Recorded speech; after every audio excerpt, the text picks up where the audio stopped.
When finished designing your solar energy layout in UBuilder, click on Continue at the bottom left corner of the screen to move on to the bill of materials, which lists all of the parts needed to build your design and their suggested quantities. If you would like extra parts, you can change the number of each item in your order here. Click Continue at the bottom left to move on to the engineering page. You can view all generated documents for your project here. You can copy the project, download the BOM in Excel format, or download the entire report collection in PDF format. You can also print the project from the web page.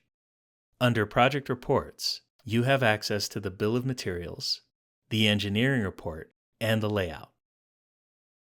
On the bill of materials report, you can find the list of materials needed for your project and their quantities.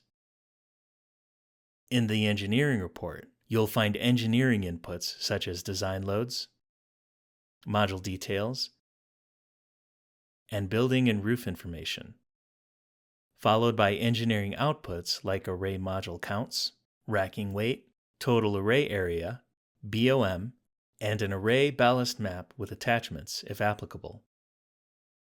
It also includes wind, seismic, and snow load design details, plus maps for dead load, snow load, wind load,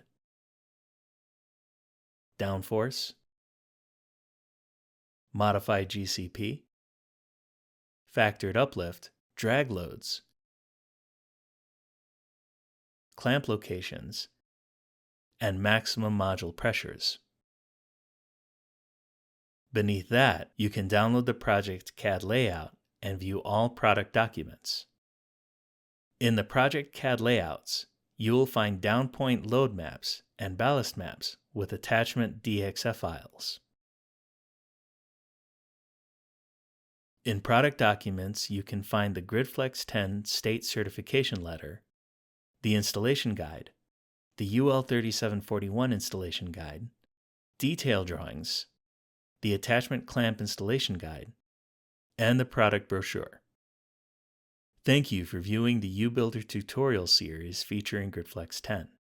If you have any questions during your use of this design platform, or you would like to learn more about GridFlex 10, please contact us at unirac.com.